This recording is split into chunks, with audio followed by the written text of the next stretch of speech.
Buenos días, soy Sandra Ávila, consultora de Gobierno Corporativo de la Cámara de Comercio de Medellín para Antioquia. Hoy los acompaño en esta conferencia virtual en donde abordaremos el tema Reorganiza tu empresa, revisa y construye tu nuevo modelo de planeación estratégica para el entorno actual. En nombre de mi organización, agradecemos a todas las personas por su interés y acogida a esta conferencia. Antes de iniciar, los invito a ver atentamente un video. Es importante que sepan que la calidad de este video depende del ancho de banda de sus hogares, así que espero lo puedan escuchar. En Caris, ofrecemos servicios en salud con la mayor calidad de forma ágil y eficiente. Nos caracterizamos por brindar una atención íntegra, responsable, confiable y con carisma a las personas que acuden a nosotros. Contamos con servicios enfocados en la salud y seguridad de los trabajadores y la tranquilidad de las empresas. Nuestro servicio en medicina laboral está encaminado a la realización de exámenes médicos ocupacionales especializados, de ingreso, periódicos, egreso, post-incapacidad, ayudas diagnósticas como optometría, espirometría y audiometría, pruebas de laboratorio, vacunación, entre otros servicios. Buscamos garantizar siempre la calidad de nuestros servicios a través de profesionales íntegros y altamente capacitados en cada uno de los procesos y áreas de la salud. Asimismo, prestamos servicios enfocados en el acompañamiento a las empresas en su área de seguridad y salud en el trabajo, en los programas de promoción y prevención de la salud. Realizamos la evaluación de riesgo psicosocial, acompañando sus resultados con la psicología ocupacional. Apoyamos a las empresas en el diseño, administración y ejecución del sistema de gestión de la seguridad y salud en el trabajo. Nuestras instalaciones han sido diseñadas para brindar un excelente servicio a nuestros usuarios, propiciando una estadía cómoda, agradable y ágil. Para esto, contamos con consultorios dotados con equipos modernos y de alta tecnología. Igualmente contamos con un software exclusivo de apoyo para la asignación de nuestras citas, información y administración de sus resultados médicos. En Caris, acompañamos el cuidado de la salud y seguridad de tu empresa. Conoce todos los servicios que prestamos visitando nuestra página web www.caris.com.co o para mayor información, comunícate con nosotros al 444-8235 o al correo electrónico contáctenos@caris.com.co.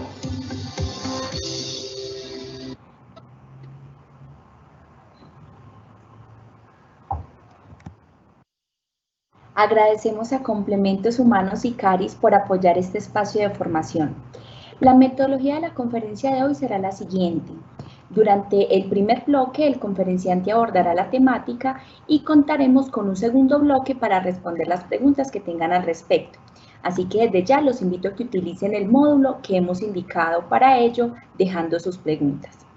Quiero recordarles que esta conferencia será grabada. También la vamos a colgar en el sitio web www.cámaramedellin.com.co/biblioteca. Una vez allí y sobre su margen izquierdo deberá seleccionar la opción Conferencias virtuales. Podrá encontrar no solo las memorias de esta conferencia, sino otras que a lo largo de la semana hemos tenido y que también pueden ser de su interés. En la conferencia del día de hoy nos acompañará Luis Felipe Sánchez. Luis es economista, especialista en alta gerencia internacional de la Universidad ICESI y especialista en gestión humana para las organizaciones de la misma universidad. Es experto en Six Sigma y Lean Manufacturing, es consultor en procesos y planeación estratégica para compañías nacionales e internacionales y conferencista de la Cámara de Comercio de Medellín. En cámaramedellin.com y en las demás redes sociales de la Cámara pueden estar consultando la programación de las conferencias que tendremos durante estos días. Nuevamente agradecemos a Complementos Humanos y Caris por apoyar este espacio de formación. Ahora sí, sin más preámbulos, los dejo con Luis para que nos cuente lo que nos ha preparado para el día de hoy.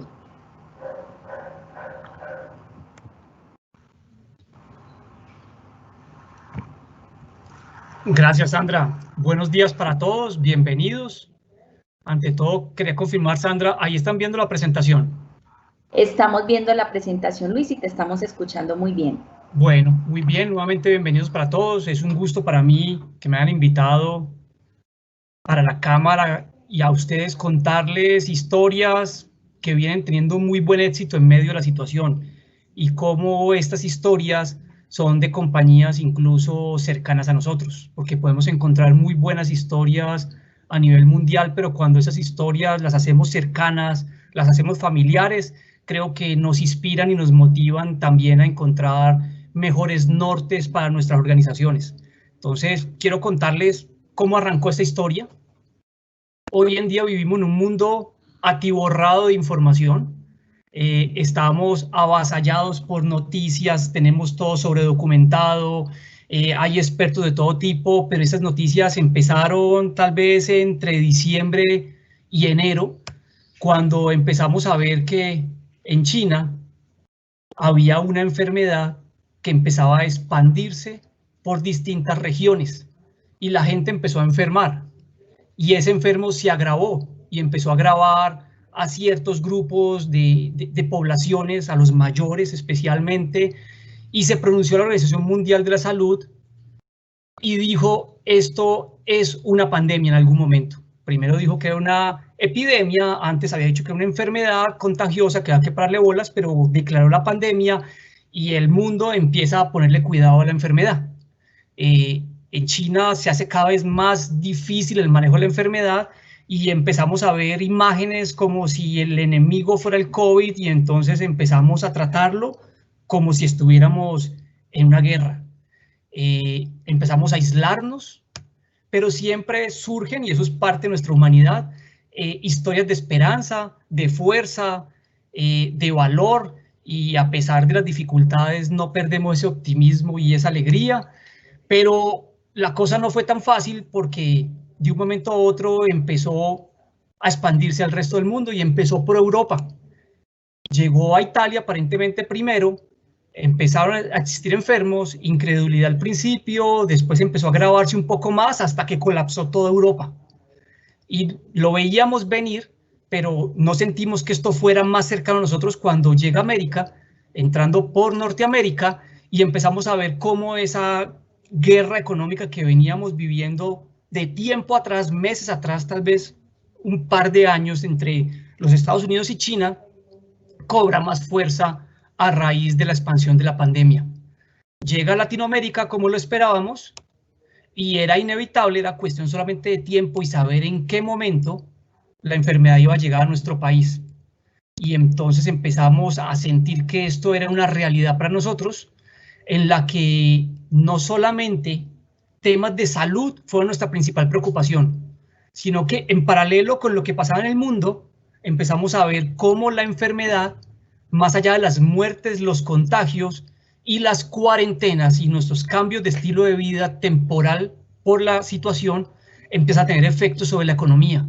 Y empezamos a ver un desabastecimiento en centros de acopio de alimentos, en supermercados en algunas zonas del mundo y ya obviamente más particular en nuestro país, cómo los centros comerciales empiezan a quedarse solos, estamos encerrados, es aislamiento obligatorio, los restaurantes, el comercio en general y desafortunadamente también los puestos de trabajo empiezan a quedar vacíos en muchas compañías, en muchos sectores, en muchas industrias y se nos incrementa el desempleo.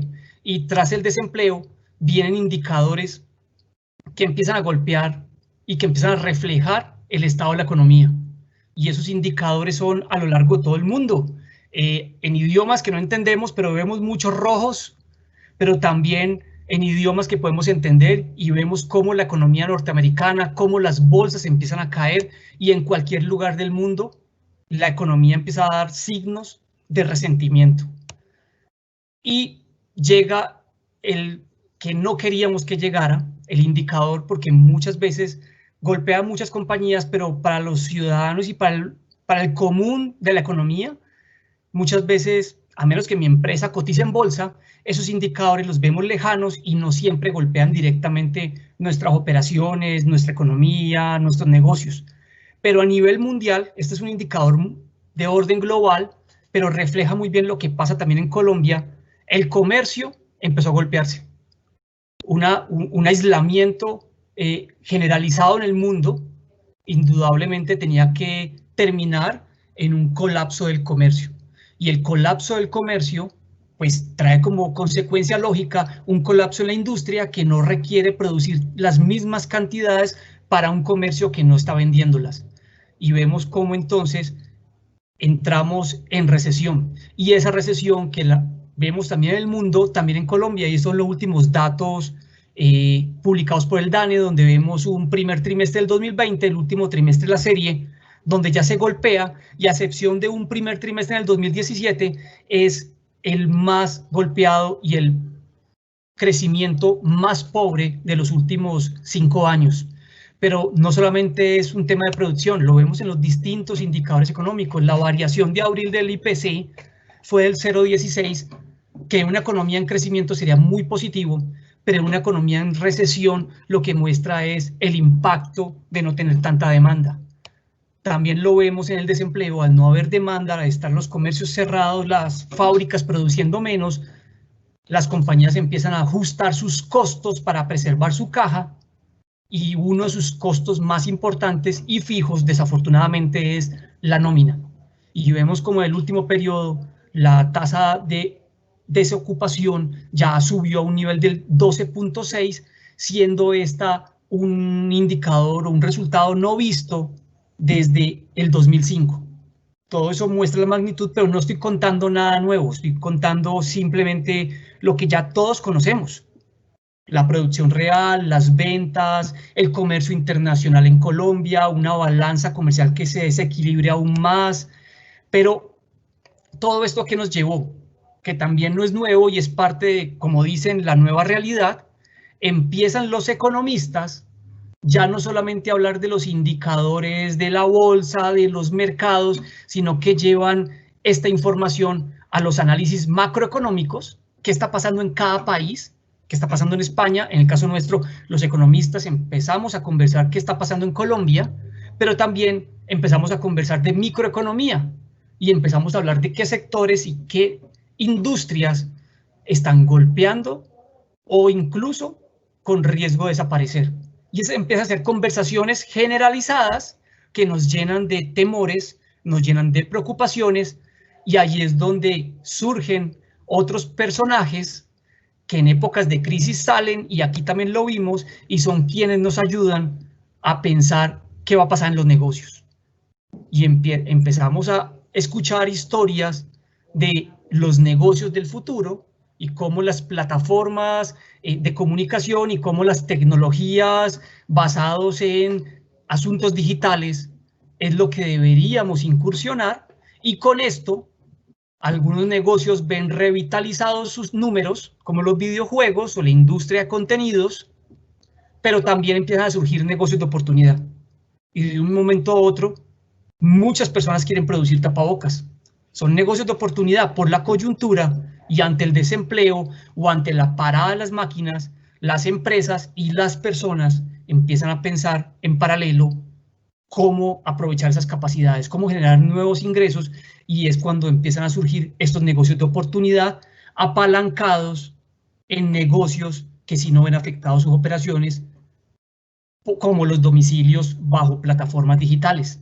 Ahí es cuando nos ponemos creativos y los restaurantes empiezan a aprovechar sus capacidades, no tienen sus puntos de venta abiertos al público, pero sí tienen cocinas y arrendamientos que pagar y empleados, y entonces empiezan a ver cómo cambian su esquema de negocios a un servicio por domicilios.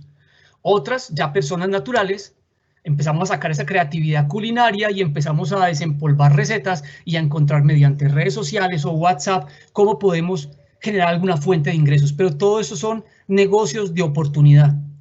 Y empiezan a surgir también, los expertos nos lo dicen, palabras cargadas de poder como resiliencia. Debemos ser resilientes ante la adversidad y no dejarnos vencer. Vivimos una nueva normalidad, debemos trabajar duro para sacar nuestra mejor versión y reinventarnos.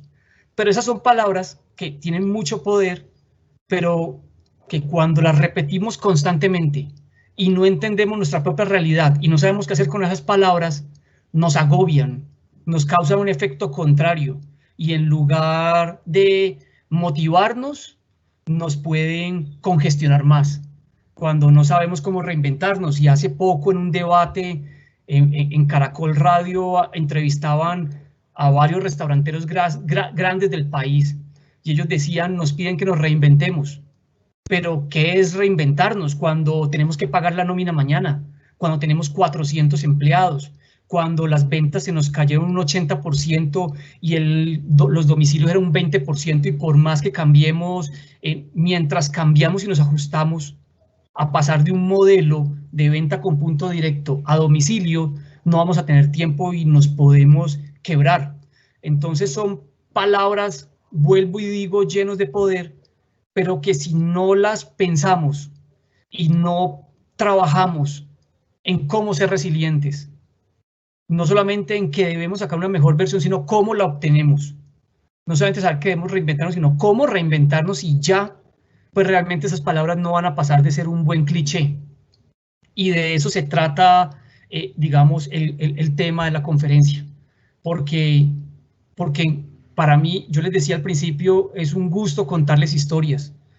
Y en medio de un panorama tan sombrío como lo vemos en los medios de comunicación, como lo vemos en las redes sociales, pero de un panorama también tan optimista, pero un optimismo como sustentado en un positivismo que para muchas personas puede ser un positivismo vacío, encontramos historias en la mitad, muy cercanas a nosotros, que cargadas de optimismo, pero entendiendo su realidad, realmente logran hacer de este momento un momento en medio de las dificultades y un momento que no quisiéramos que fuera un momento positivo para sus negocios.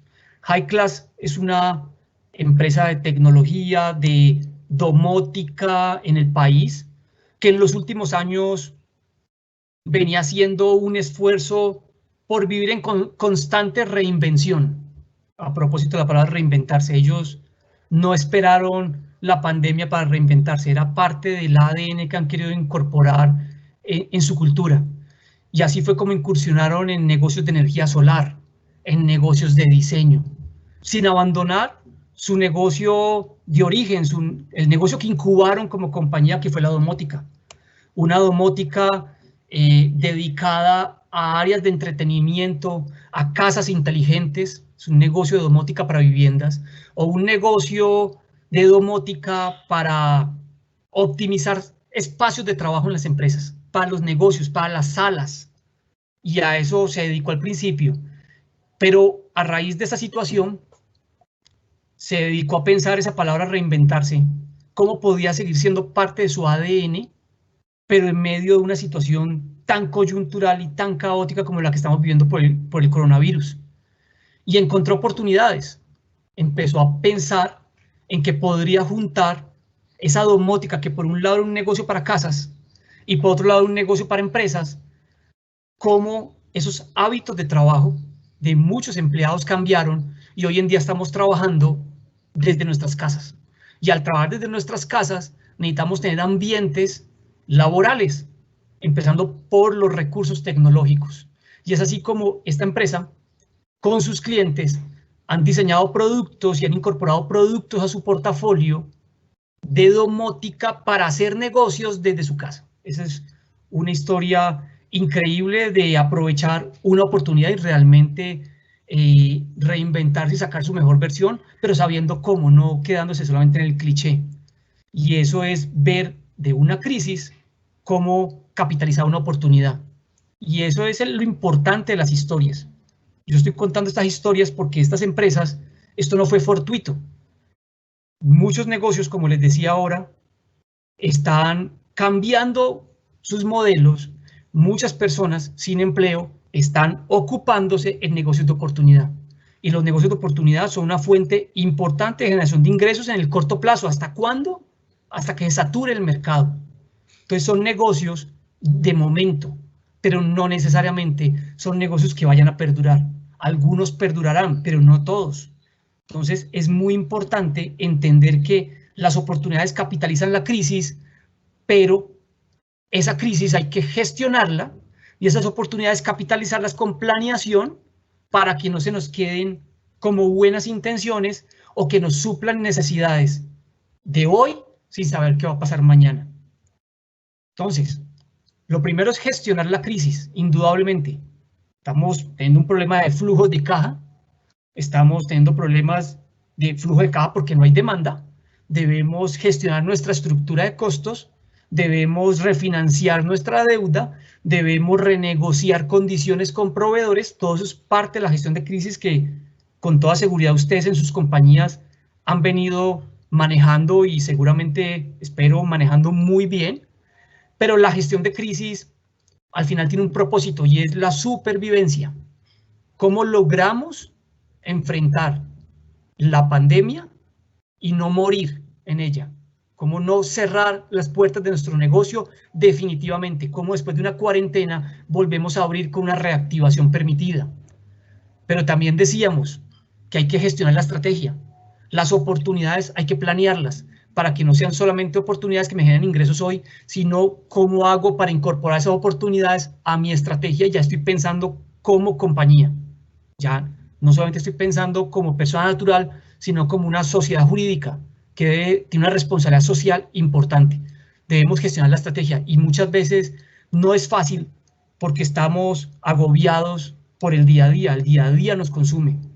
Pero si queremos realmente pasar del cliché a ser resilientes, del cliché de una mejor versión a realmente hacerlo realidad, tenemos que replantear el norte, tener la capacidad de ver cómo resuelvo el hoy, pero saber y entender qué debo hacer mañana. ¿Para qué? Para seguir creciendo. Al final son los dos niveles que los empresarios y los ejecutivos y cualquier líder de cualquier organización tienen la responsabilidad de hacer, es trabajar en los dos niveles. No podemos quedarnos diciendo, yo luego reviso qué va a pasar con el futuro porque tengo un hoy que no sé qué está pasando y debo enfrentar. Debemos hacer un esfuerzo adicional por entender esos dos niveles, porque al final, si la curva de los resultados de nuestro negocio se va a comportar como este diagrama. Estamos viviendo una crisis en la que vemos cómo nuestros clientes merman las compras, nuestra demanda disminuye, por ende los ingresos se caen, y mientras ajustamos costos, y no todos los costos podremos ajustarlos a menos que cerráramos la empresa, lo que vemos es una caída fuerte en las utilidades.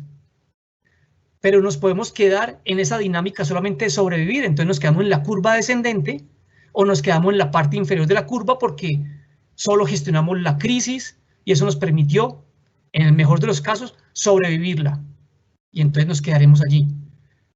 Pero en la medida que muy rápidamente, y como los invito es en paralelo, pensemos en crecimiento, más rápidamente vamos a generar el punto de inflexión, donde vamos a ver un cambio en el comportamiento y tenemos mayores probabilidades de que nuestros clientes empiecen a recuperar sus volúmenes de compras. Y seguramente nuevos clientes surjan en el camino para nosotros.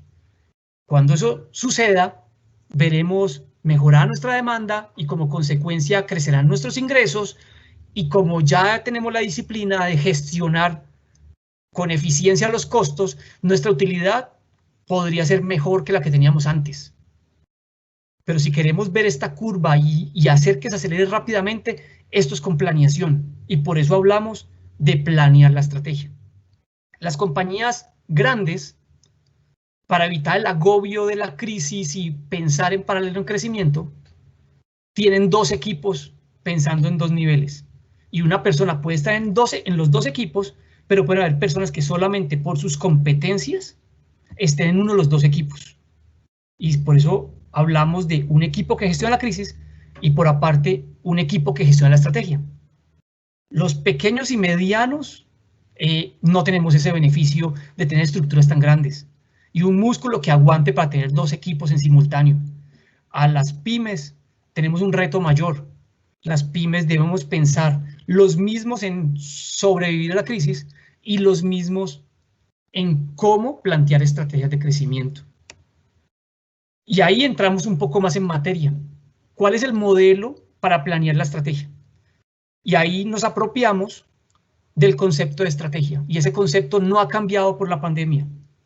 Es el mismo de hace años atrás, es el mismo de días antes de la pandemia es el mismo ahora y creemos que en el futuro próximo el concepto de estrategia no va a cambiar. A la conceptualización de lo que es una estrategia le podemos meter muchas arandelas, muchos adornos, mucha conceptualización, pero todo se resume en dos grandes cosas. ¿En qué negocios vamos a estar? ¿Y qué haremos distinto en cada uno de esos negocios? ¿Cómo el mercado nos va a percibir que somos diferentes en los negocios en los que actuamos? Eso es estrategia. ¿Qué cambia el modelo actual? El entorno actual. Lo que sí cambia es cómo abordamos estos temas. Cómo abordamos la definición de en qué negocios debemos estar. Cuando hablamos de estrategia, hablamos de escoger mis negocios. Cuando hablamos de escoger, debemos saber también renunciar. Este es un muy buen momento y planear este entorno es una oportunidad para tener el valor y saber hacer renuncias. Y así poder definir cuáles son nuestros negocios que deben permanecer y perdurar. Y al saber qué negocios van a ser nuestro core, poder pensar en cómo hacer la diferencia. En el cómo de estos dos recuadros es que está lo que debemos ajustar dado el entorno actual. Para estos hay un modelo que les queremos compartir y que estamos viendo que recoge las mejores prácticas de las empresas que están saliendo adelante en este momento de adversidad. Lo primero del modelo es establecer un propósito relevante. Antes que nada, el propósito. El propósito debe ser inspiracional y define lo que somos. Eso es darle sentido a nuestra empresa. Y cómo ese sentido de nuestra empresa es el sentido de nuestra vida. Por eso hablamos de propósito relevante. Al único que le interesa que el propósito de su compañía sea generarle rendimientos a los accionistas, es a los accionistas, no al mercado. Al mercado no le interesa eso. El mercado tiene sus propios intereses y sus propias necesidades. Cuando decimos un propósito relevante, es que es un propósito relevante para otras personas, para los clientes. Pero al ser relevante para los clientes, seguramente va a ser relevante para todo el entorno, para toda la economía. Entonces debe ser inspiracional. Al ser inspiracional nos permite una conexión positiva con las personas. No solamente con los clientes. Cuando uno es empleado de una compañía con un propósito relevante para la sociedad, yo quiero trabajar en esa compañía.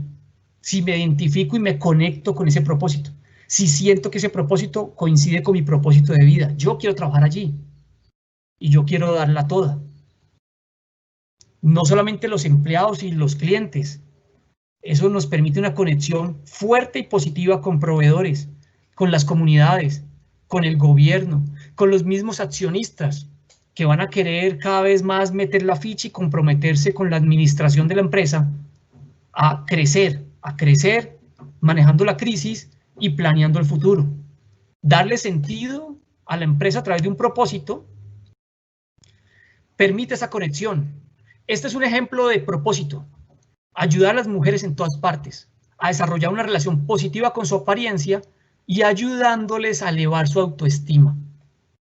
Este es un propósito real.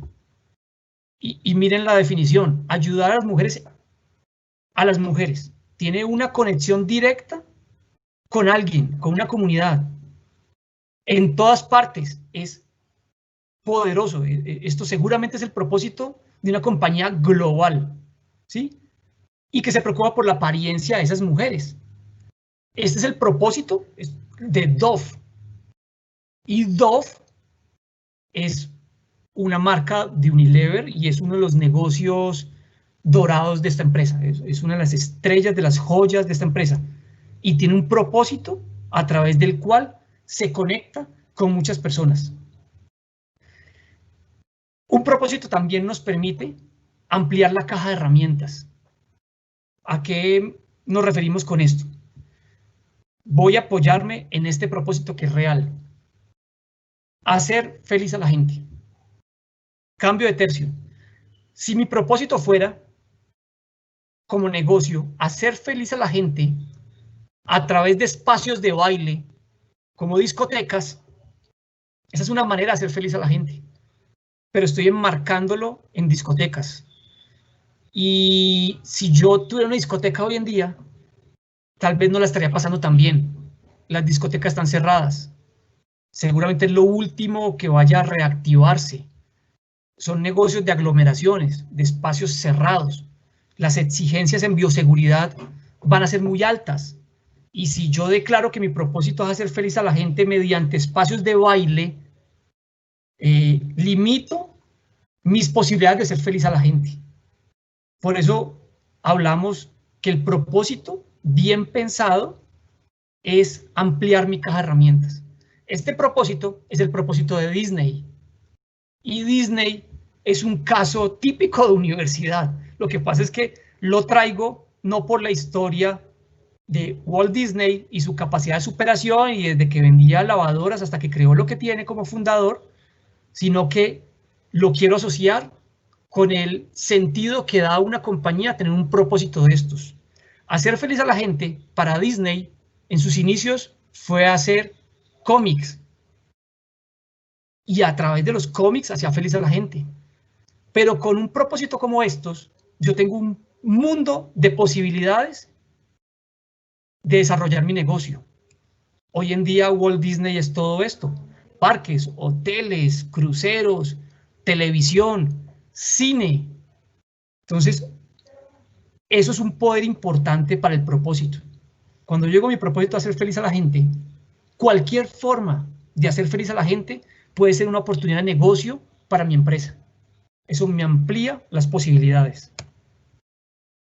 Las empresas que tienen un propósito obtienen mejores resultados.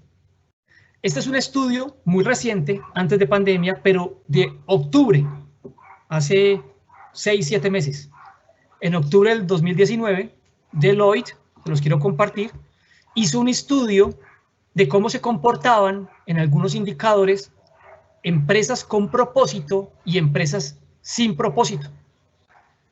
Y analizó primero desde la demanda y pudo medir que los clientes en distintos países y en distintos continentes valoraban las empresas que atendían sus principales preocupaciones.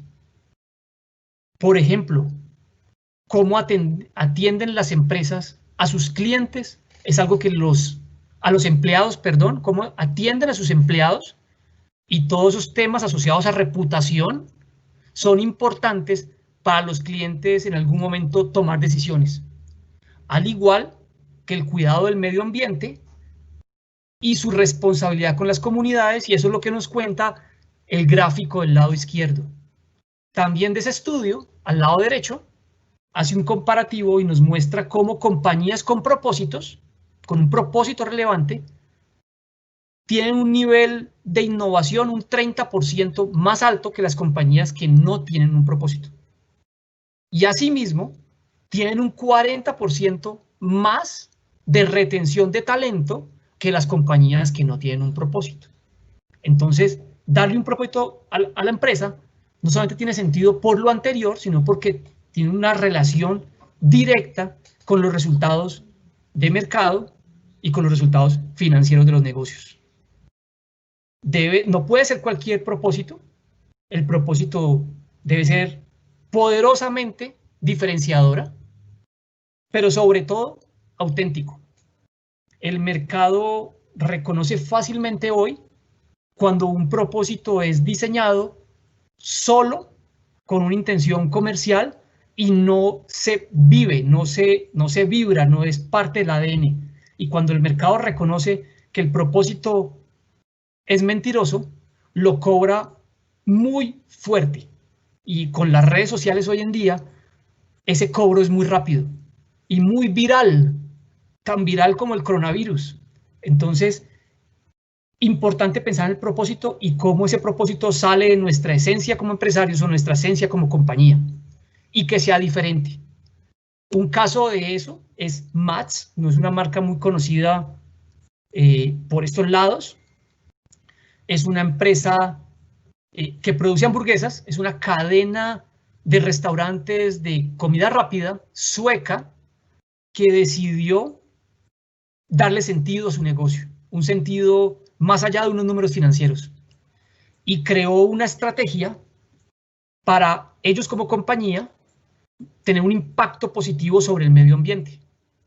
Y eso es una estrategia auténtica en la que midieron su huella de carbono, midieron la cantidad de emisiones que generan en su operación desde sus proveedores hasta la entrega al cliente de una hamburguesa en su mesa o en un domicilio. Sobre esas mediciones que encontraron, definieron metas de reducción, acciones para reducirlo y se comprometieron a hacerlo y publican sus resultados. En paralelo con el medio ambiente, quisieron que el sentido de su empresa fuera hacer un mundo mejor, al menos en los mercados en los que ellos participaran. Y le han metido mucho la ficha con investigación y con desarrollo a crear comida rápida cada vez más saludable. Con el tiempo, como lo vemos en la tercera hamburguesa, han tenido reconocimiento del mercado, porque lo sintieron auténtico y sus números así lo muestran. No es una compañía cualquiera, es una compañía con más de 5.000 empleados, con una facturación anual en el último año de más de 200 millones de euros. En Suecia, que es su país de origen, aunque es una cadena que está en distintos lugares de Europa, pero su base es Suecia, mostraron una mayor rentabilidad que en ese mismo país mostró McDonald's y Burger King. Entonces, cuando es auténtico, ese diferenciador del propósito, esta es una muestra más de cómo impactan los resultados. Ahora bien, ya tenemos un propósito, lo importante es revisar y entender nuestro horizonte de tiempo. Vivimos en un mundo de mucha incertidumbre, no sabemos qué va a pasar en un mes, seguramente algunas personas en su negocio por la complejidad no saben qué va a pasar mañana, en la mañana no sabemos qué puede pasar en la tarde. Ejemplo de eso es que hasta el viernes las empresas asociadas al turismo en Estados Unidos estaban, como en buena parte del mundo, desquebrajadas, derrumbadas, muchas estaban desapareciendo. El lunes se dispararon las acciones en la bolsa norteamericana de las grandes cadenas de hoteles, de algunas aerolíneas y de muchas empresas que tienen que ver con el negocio del turismo. Y la acción creció de un día para otro simplemente con la reapertura y el anuncio de reapertura total en los 50 estados de la Unión. Entonces, muchas veces no sabemos qué puede pasar de un momento a otro, de un día para otro. Pero debemos entender nuestro horizonte de tiempo. Y entender eso es entender nuestra línea de tiempo. Todas las empresas, como las personas, tenemos un pasado que es el resultado de nuestros paradigmas. Las empresas también tenemos paradigmas sobre las cuales sustentamos nuestros negocios. Y sobre esos paradigmas que nos hacen actuar en el pasado, obtenemos los resultados del presente. Eso, algunos reconocerán esta imagen. Este es nuestro amigo Newton. Él lo explicaba desde la física en su tercera ley. Él hablaba de acción y reacción. Toda acción tiene una reacción. Eso llevado al plano nuestro corporativo es entender que todo lo que hagamos tiene una consecuencia. En los negocios pasa. Cualquier paso, cualquier mensaje que mande al mercado, cualquier nueva acción y decisión que tome una empresa va a tener una consecuencia. Y esa consecuencia de lo que pase hoy va a impactar nuestro futuro. Lo que hagamos hoy, lo que pase mañana será el resultado de lo que estemos haciendo hoy. Esto cobra mucha importancia porque el futuro es muy incierto y el presente también. Solemos decir que el pasado ya pasó, que el futuro no lo conocemos y que el presente es lo que podemos administrar, pero el presente no estamos logrando entenderlo fácilmente. Debemos detenernos un poco más y esto es un cambio en cómo planeamos. Este es un cambio que no afectan ni distorsionan lo que significa planear estratégicamente, pero la situación que estamos viviendo sí nos lleva a pensar distinto ese presente. Este es un ajuste por el entorno actual a la planeación. Sobre este presente debemos entender nuestra realidad actual. Y entender eso es ver más allá de lo evidente. No es ver el presente como vemos normalmente las cosas o como lo veíamos al principio, como nos lo muestran los medios de comunicación o los contenidos en las redes sociales. Ver más allá de lo evidente es empezar a entender nuevas cosas. Para esto, con mi equipo de trabajo, decidimos hacer un sondeo que nos sirviera de experimento y empezamos a contactar empresarios y ejecutivos que conocemos por nuestro trabajo y empezamos a preguntarles cuál es el principal problema que enfrenta la economía actualmente, y esto se los preguntamos la semana pasada. O sea, esto está fresquito y lo quisimos hacer lo más cercano a la conferencia para ver qué nos decía el sondeo, qué nos decía el experimento sobre cómo la gente está entendiendo su presente. Y esto fue lo que nos arrojó los resultados del sondeo. Mayoritariamente, un 33%, el principal problema de la economía visto por las personas que sondeamos es la incertidumbre, seguido del desempleo, y en un tercer nivel, el mismo COVID y el gobierno, y en un nivel más abajo de problemática o de importancia está la demanda. Nosotros empezamos a analizar estas respuestas y a estudiarlas muy bien. Y encontramos este orden. El COVID, a menos que seamos un laboratorio farmacéutico, no tenemos cómo acabarlo. Tenemos cómo administrarlo y para eso están los protocolos de bioseguridad, pero no podremos acabarlo. El desempleo es una consecuencia de algo, es una consecuencia de que los ingresos congelaron sus órdenes de compra, de que los clientes nos pararon compras, no nos han hecho nuevas compras y entonces no tenemos ingresos y tenemos que ajustar nuestra estructura de costos para preservar algo de caja. Entonces el desempleo es una consecuencia. Yo no digo voy a generar empleo, no, eso es una consecuencia de algo que pase. La incertidumbre, que fue la principal preocupación de quienes sondeamos con ese experimento, es una emoción. Y tenemos que aprender a administrar las emociones, pero esa emoción se deriva de no saber qué va a suceder. Y vuelve y juega. Como no sabemos qué va a suceder, seguramente yo tengo que entender un poco mejor mi presente. Y las políticas de gobierno, porque los recursos son escasos y las necesidades son gigantes, su respuesta es asistencialista. Y en muchas ocasiones, seguramente algunos de ustedes se han visto beneficiados de las nuevas ayudas del gobierno, los auxilios, de las resoluciones, de las exenciones, de los aplazamientos, y eso es muy bueno, es mejor que no exista, es mejor eso a que no existiera nada, pero son ayudas de corto impacto, que las vamos a recibir quienes puedan recibirlas, pero ahí no está la solución a esos problemas. Entonces, cuando vemos las respuestas que nos dieron, nos llamó la atención ver que lo que menos importancia le dieron fue la demanda. Y nosotros analizando el andar de los negocios, encontramos que la demanda es el principal problema. Si por un frenazo en la demanda no tenemos ingresos, y al no tener ingresos se generan despidos, y esos despidos, al no tener solución del COVID, generan incertidumbre, y es por eso que intervino el gobierno. Entonces, al final, lo que debemos intervenir es la demanda. Aquí les voy a compartir otra historia de una empresa que conozco, que de entender muy bien su presente, ha sabido capitalizar muy buenos beneficios. Es una compañía que se dedica a logística, a servicios de almacenamiento, servicios de transporte, y tiene un relacionamiento superior, muy estrecho. Eso es parte de también su cultura como compañía, un relacionamiento muy estrecho con sus clientes, y en eso sustenta buena parte de su estrategia. Relacionamiento superior con el mercado. ¿Para qué? Para innovar. ¿Para qué? Para ser un aliado. y eso le ha permitido estar cerca de sus clientes. Este es un proveedor que por esa cercanía y entendiendo su presente, lo que hizo fue coger su estrategia de relacionamiento, que ya era un diferenciador, y llevarla a un nivel que no es fácil de entender para muchas compañías. Un nivel superior. Los clientes valoraron eso.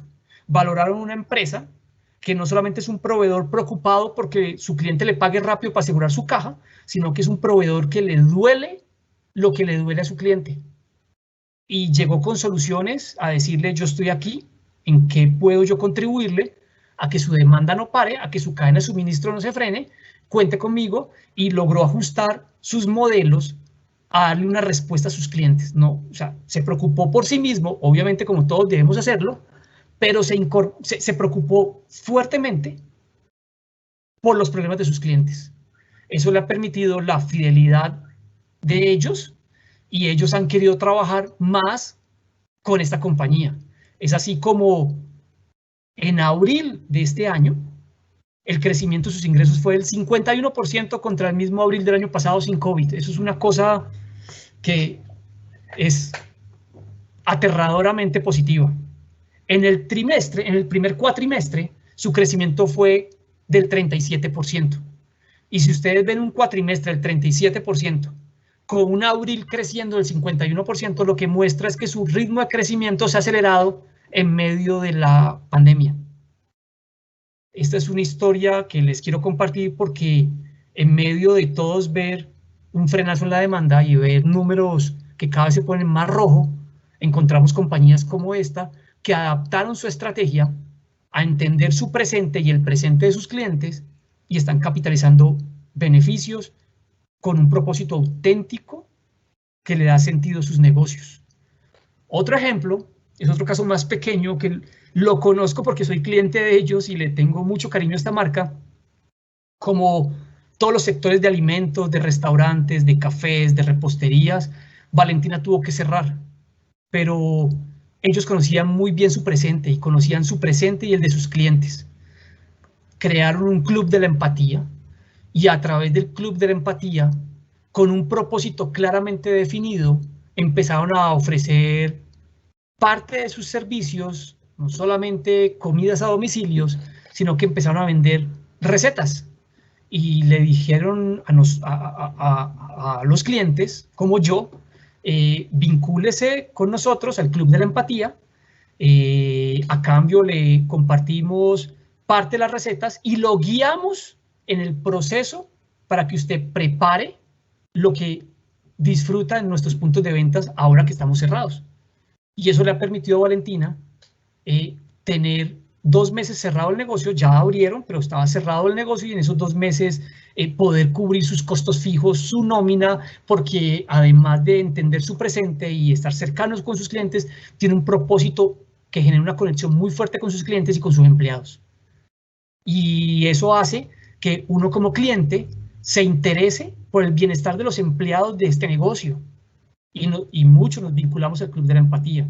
Son 2 casos preciosos, ya para no hablar solamente de Dove o de Disney, sino de negocios que están sucediendo con resultados muy positivos y que son historias de éxito en Medellín, en la ciudad.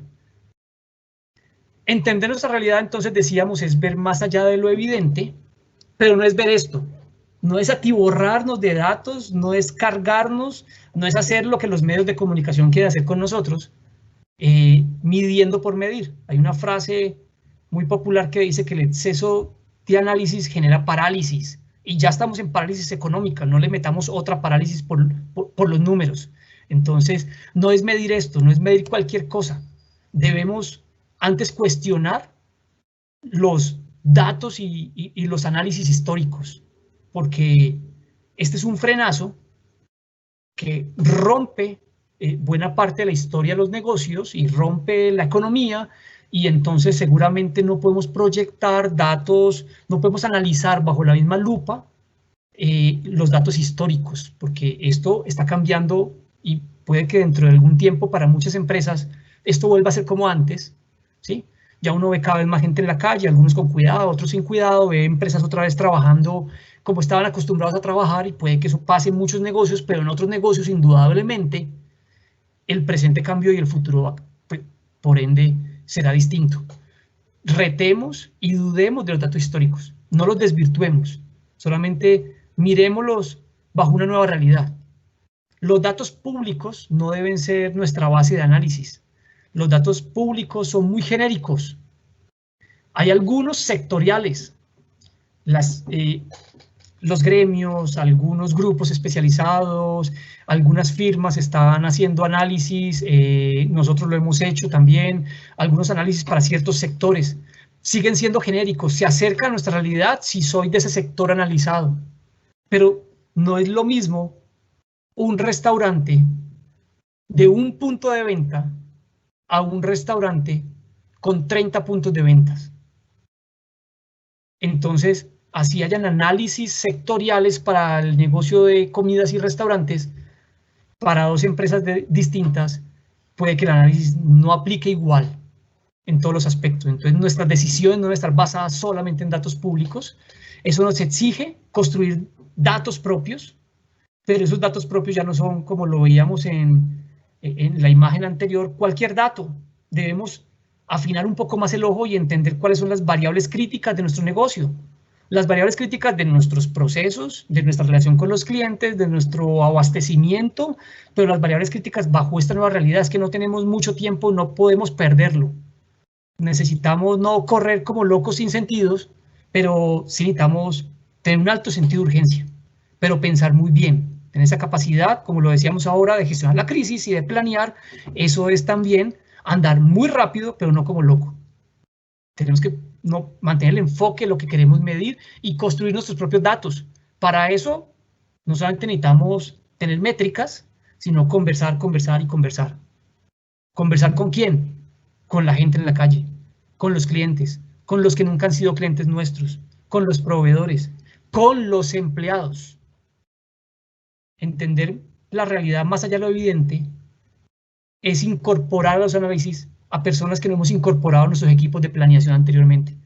Y si nunca hemos hecho ejercicios de planeación, es un buen momento para incorporar al equipo. Seguramente no a todo el equipo, porque se nos harían ejercicios muy metodológicamente dispendiosos. Un equipo reducido es más conveniente, pero no un equipo unipersonal para tomar decisiones tan delicadas con una responsabilidad tan alta como la que tenemos en este momento. Los equipos pueden ser una fuente muy importante de información. Varias personas de nuestro equipo están en cuarentena todavía, están haciendo teletrabajo o trabajando en casa. Probablemente alguno de ellos puede tener un familiar enfermo por coronavirus, y todo eso puede ser información muy valiosa si la sabemos canalizar. No para llenarnos de más incertidumbre, sino para canalizar sobre qué está pasando en nuestro presente. Y entender nuestro presente bajo un desafío de demanda, que es lo que realmente nos generó todo esto, porque hoy es el COVID. Hace décadas fue la peste negra, en otro momento la gripa española, seguramente en algún momento la crisis del petróleo, en otro momento una guerra, pero al final, como se llame cada evento, es un evento. La consecuencia de ese evento es la demanda, un frenazo en mayor o menor medida en la demanda, y ese es el principal desafío que tenemos en este momento. Y entender nuestra demanda actual, en esto puedo ser reiterativo, es entender la demanda de nuestros clientes, como lo hizo IMD, la compañía que les conté la historia ahora. Porque si yo me quedo pensando en mi demanda, estoy pensando, o sea, mis clientes directos, todavía estoy trabajando con los mismos paradigmas de cómo planeaba antes. Ahora debo llevar mi planeación a entender la demanda de mis clientes, y eso me exige estar conversando con más personas, creando nuevas métricas y levantando información de esas nuevas métricas que hablen de cómo esa demanda de mis clientes impacta mis variables críticas. Eso es lo que tanto hemos dicho, y es pasar del cliché a la realidad. Debemos entender los nuevos patrones de consumo, o qué grupo de clientes no tiene cambios en los patrones de consumo, o qué clientes tienen nuevos patrones de consumo, o incluso qué nuevos clientes se están creando a través de generarse nuevos patrones de consumo. Esto es pensar en que entonces el presente nos sirve al final, sí, como lo hacemos en las planeaciones estratégicas, proyectamos el futuro. Solo que esa proyección del futuro ahora es diferente a como lo hacíamos en planeación estratégica antes de pandemias. Es una planeación, es una proyección del futuro más exigente. Y es proyectar en el futuro ¿qué? Es cómo debemos adaptar hacia ese futuro nuestros productos y servicios, nuestros canales de distribución, nuestra cadena logística y nuestros modelos de negocios. Ahora bien,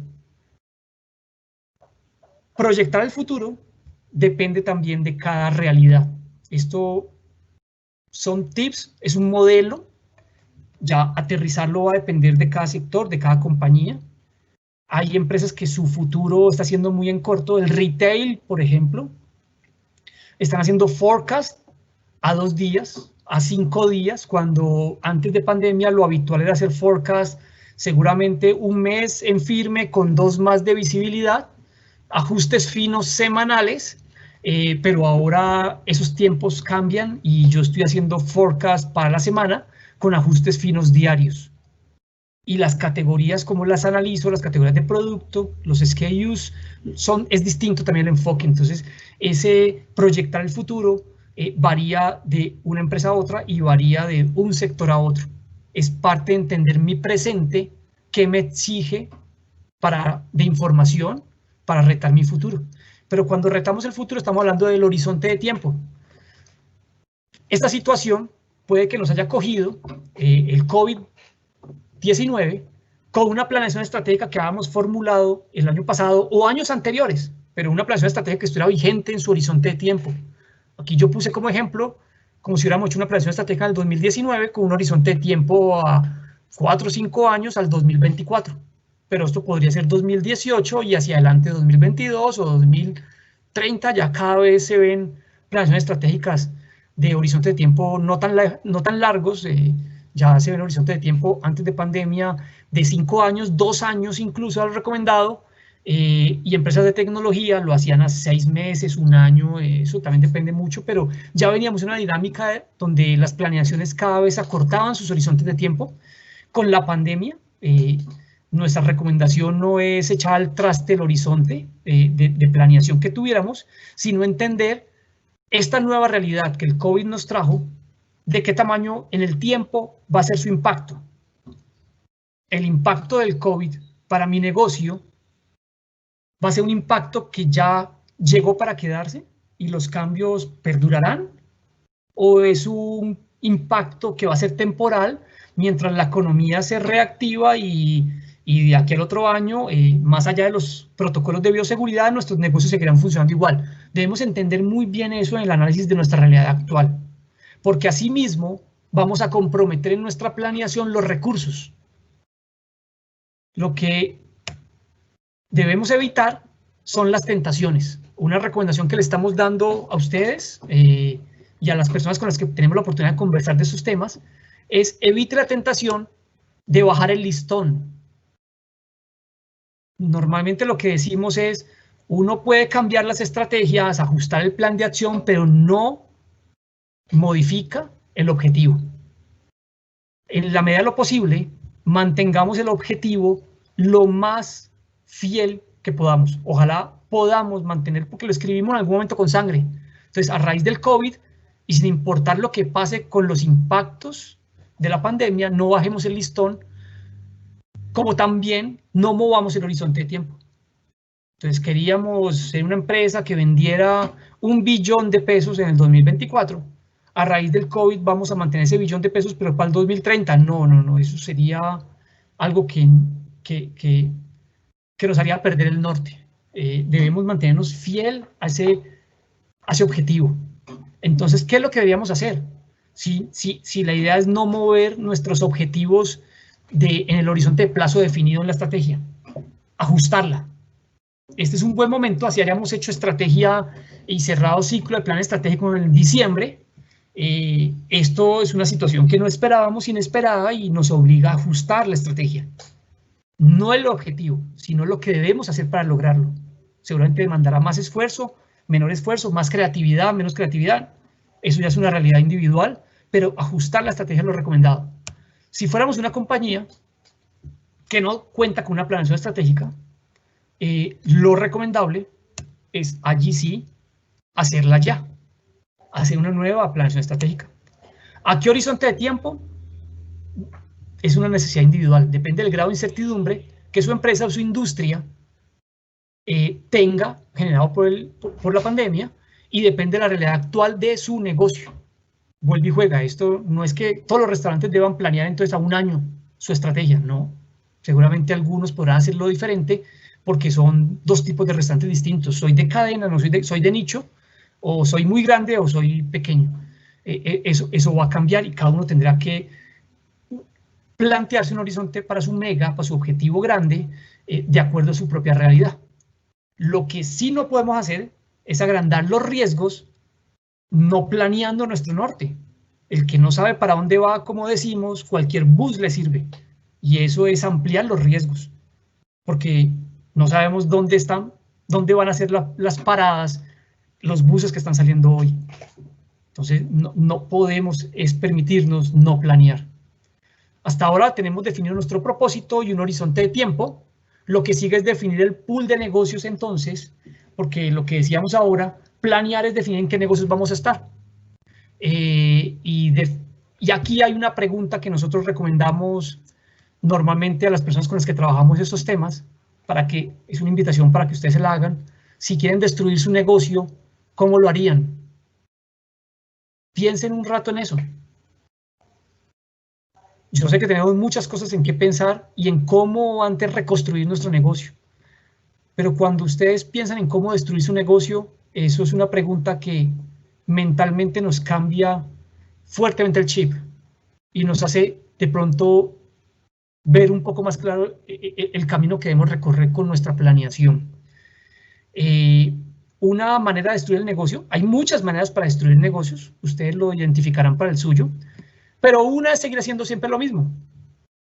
Es decir, quedarnos en los mismos negocios que traíamos antes, seguramente sin renunciar y seguramente sin crear nuevos negocios. Cuando en una planeación definimos el pool de negocios, debemos identificar qué nuevos negocios podemos incorporar dado el entorno actual. Eso en conceptualización se llama identificar activos ocultos, que no es otra cosa que entender lo que pasa hoy con el mercado, con mi mercado, o con mi mercado ampliado, si quiero ser más exigente, y qué capacidades tengo hoy que no estoy aprovechando. ¿Sí? Un ejemplo de activo oculto típico, y los primeros en Colombia fueron las empresas de servicios públicos. Vendían energía, pero encontraron con ejercicios de estos que tenían activos ocultos, uno, la cartera sana, a nadie quiere que le corten la energía en su casa, y dos, una base de clientes gigante, 250.000 usuarios, 300.000 usuarios. ¿Qué más podríamos con esos activos suplirles? ¿Qué nuevas necesidades? Fue como cuando empezaron a vender lavadoras, licuadoras, neveras, pero el negocio no era venta de electrodomésticos, era un negocio de financiación. No voy a entrar más en ese detalle porque el tiempo va pasando y necesitamos ir avanzando en la presentación para dar espacio a preguntas, pero básicamente es eso. Activos ocultos son capacidades que yo tengo en mi compañía. ¿Cómo junto? ¿Cómo hago que coincidan? Si es que coinciden, no es forzarlo. ¿Cómo identifico que tiene coincidencias con necesidades de mi mercado actual? Y si coinciden mis capacidades con las necesidades del mercado, yo ahí tengo activo oculto. Y si ese activo oculto responde a mi propósito como compañía, tengo una oportunidad de monetizar con un nuevo negocio. ¿Cómo identificamos activos ocultos? Generalmente hay tres caminos, entendiendo nuestro mapa de proceso, cómo hacemos las cosas. Hacemos A, B, C para entregar un servicio, pero en el B tenemos un software que agrega valor al cliente y ese software pudiera servirnos para agregarle valor a otros clientes haciendo otras cosas. Ahí tenemos un activo oculto. En el ciclo de vida del producto o servicio lo mismo, o en nuestra cadena de valor. Tenemos un área de investigación y desarrollo que cada vez está viendo cómo mejor algún producto que ofrecemos en nuestro portafolio, pero es un área que sabe investigar, sabe desarrollar productos y cómo pudiéramos entonces capitalizar ese activo oculto para desarrollar otras cosas que también suplan necesidades del mercado en el que yo participo y tengo allí una oportunidad de crear un nuevo negocio. Cuando identificamos los activos ocultos, que son esas capacidades que podríamos monetizar supliendo otros servicios, eso es como seguir el mapa de un tesoro escondido, porque cuando yo identifico mi activo, ahí no he logrado nada todavía. Logro algo cuando yo vuelvo ese activo una idea de negocio, cuando lo vuelvo un caso de negocio, y seguramente ahí tengo que estudiar un poco más a qué clientes, con qué propuesta de valor, cuál es el nicho que quiero solucionar, cuál es el modelo de operación y de suministro, esto de qué ventas estamos hablando, con qué estructura de costos y cómo será el modelo de operación. Y cuando tengo un caso de negocio, con un business plan, un análisis financiero, si eso es viable, hacemos un programa piloto, un servicio piloto, o hacemos un prototipo. Si fuéramos una empresa de tecnología, haríamos un modelo beta que pudiéramos testear con algún mercado pequeño para ensayar si eso sí realmente es un negocio. Si eso nos funciona, lo sacamos en vivo al mercado, y si en el mercado tiene la respuesta que el piloto nos dijo que tendría, lo podríamos escalar, y a esto le llamamos maduración de nuevos negocios. Ahora bien, todo ese camino en ese mapa tiene dos partes. Lo que está resaltado en rojo es la planeación estratégica, es parte de la planeación estratégica para identificar nuevos negocios, y lo que está en azul es la ejecución. Entonces, sigamos aquí porque estamos planeando. Tenemos un propósito relevante, entendemos nuestra línea de tiempo, nuestro presente actual y cómo nos proyectamos al futuro, y eso en qué negocios nos estamos proyectando en ese futuro. Ahora, en esos negocios tenemos que diseñar en qué vamos a ser distintos. Estas compañías, independientemente de qué tan bien o mal la estén pasando en este momento, ese no era el propósito de esta diapositiva. La intención de las imágenes es contarles que las dos marcas de arriba están en el negocio de café. Pues tienen otro tipo de negocio. Y los de abajo, los de viajes, aerolíneas. Pero cada uno tiene una estrategia distinta y marcada para el mercado. Y cuando uno es cliente de Avianca, entiende que ese es un tipo de servicio distinto al cliente de Viva. ¿Y cuál estrategia es mejor? No hay estrategia mejor. Eso depende de lo que los accionistas hayan querido hacer para suplir un servicio y lo alinearon con un propósito de compañía. Entonces, lo importante no es saber qué estrategia está mejor. Lo que queríamos ilustrar con estas imágenes, estos logos, es que las compañías trabajan en que su estrategia sea diferente y que el mercado reconozca la diferenciación. Y esa diferenciación, en términos muy generales, porque esto es un tema de especificidad, esto es un tema de concreción en el detalle, pero en términos generales yo me puedo diferenciar por servicio porque agrego valor, y ese valor a los clientes le cuesta, pero están dispuestos a pagar un precio especial, o mi diferenciación es el precio, donde el cliente sabe que no tiene un valor agregado conmigo, pero va a tener el menor precio del mercado, y eso me exige a mí un costo operacional y una utilización de capital muy intensiva. Y esto, ¿por qué es importante esta conceptualización? Entenderla. Porque de la diferenciación que yo escoja para mi negocio, lo complejo de eso es que en la estrategia yo defino mi diferenciación. En la ejecución capitalizo los beneficios a nivel de los procesos y los perfiles de los equipos. Yo esa diferenciación, mis procesos son distintos cuando tengo a cargo a Avianca. Tengo que pensar en salas VIP, en programas de fidelización, en muchas cosas, pero cuando mi proceso es Viva Colombia, tengo que pensar también en muchas cosas, pero está más orientado a la eficiencia operacional, al control de la maleta para ver cómo cobro más o si no lleve poca maleta. Son cosas distintas, mis procesos cambian, y si los procesos cambian, los perfiles del equipo de trabajo o mis propias competencias deben adaptarse a esa diferenciación que definimos para ese pool de negocios que responde a nuestro propósito relevante. Eso en ejecución es lo complejo. Y el diseño de esa diferenciación sí es parte de la estrategia.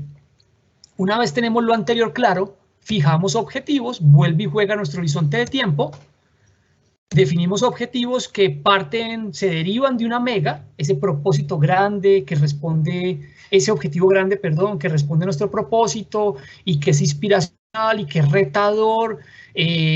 A ese le ajusto o le alineo objetivos estratégicos, algunos asociados al mercado, algunos asociados financieramente, otros a otras perspectivas, al desarrollo del talento y otras cosas. Lo importante de alinear objetivos es que podamos medirlos con determinadas y diferentes frecuencias.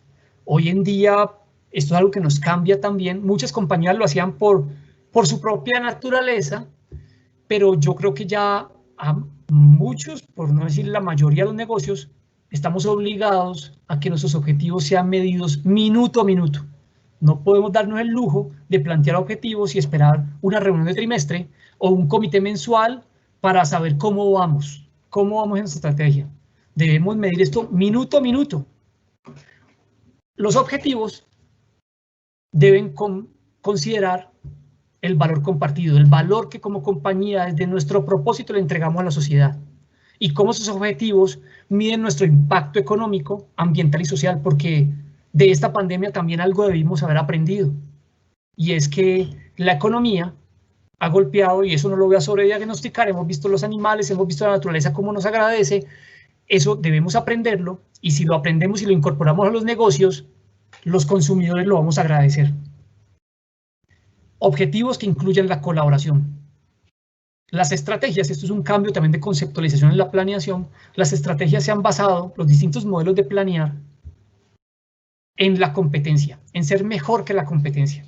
Seguramente eso no va a cambiar, pero debemos incorporar nuevos elementos. Ya no es competir por ser mejor que otros, por cómo le comemos participación a otros, sino que esta situación que estamos viviendo, la pandemia, también nos ha hecho pensar en que no solamente yo debo competir, sino que debo cooperar y que debemos colaborarnos entre todos. Imagínense ustedes que por competir se hacen al mejor proveedor, pero ese proveedor hoy en día está en China o está en un país que tiene frenada su cadena, sus puertos, y que los lead times o los tiempos de tránsito son muy largos y necesitamos entonces tener proveedores locales pequeños más grandes. Eso debemos entenderlo y debemos empezar a ajustar, y no tiene solamente un sentido, así surja por eso, pero no solamente obedece a un sentido de asegurar la cadena de suministro, obedece a que también tenemos que pensar como sociedad, y que es un buen momento, no solamente como personas para unirnos, como nos hemos unido con nuestras familias, sino también como empresas para unirnos en cómo colaboramos para que la sociedad sea mejor. Y una mejor sociedad va a ser una economía mejor, y una economía mejor seguramente vamos a poder ser más compitiendo o compartiendo ese mercado. Es importante la diferenciación de todas formas. Importante incluir transformación digital. Eso nos hemos visto acelerados o acelerar este proceso en nuestras compañías a raíz de esa situación. Ya tenemos hasta aquí un propósito, un horizonte que responde a un horizonte de tiempo con unos negocios que nos van a permitir cumplirlo. Esos negocios ya tenemos definido cómo seremos diferentes y unos objetivos planteados. Ahora agrega valor la planeación cuando definimos cómo la vamos a ejecutar. Una planeación muy bonita, muy bien diseñada, no pasa de ser eso si no pasamos a la acción. ¿Y esa acción cuándo? Mañana, hoy. ¿Quién? Todos. Todos en la compañía deben saber qué rol tienen dentro de la estrategia y cómo contribuyen. Así el rol está en la base de la pirámide organizacional de la compañía. Esto es lo que agrega valor. No solamente diseñar un plan de acción, sino que después podemos ponerlo en operación, en ejecución.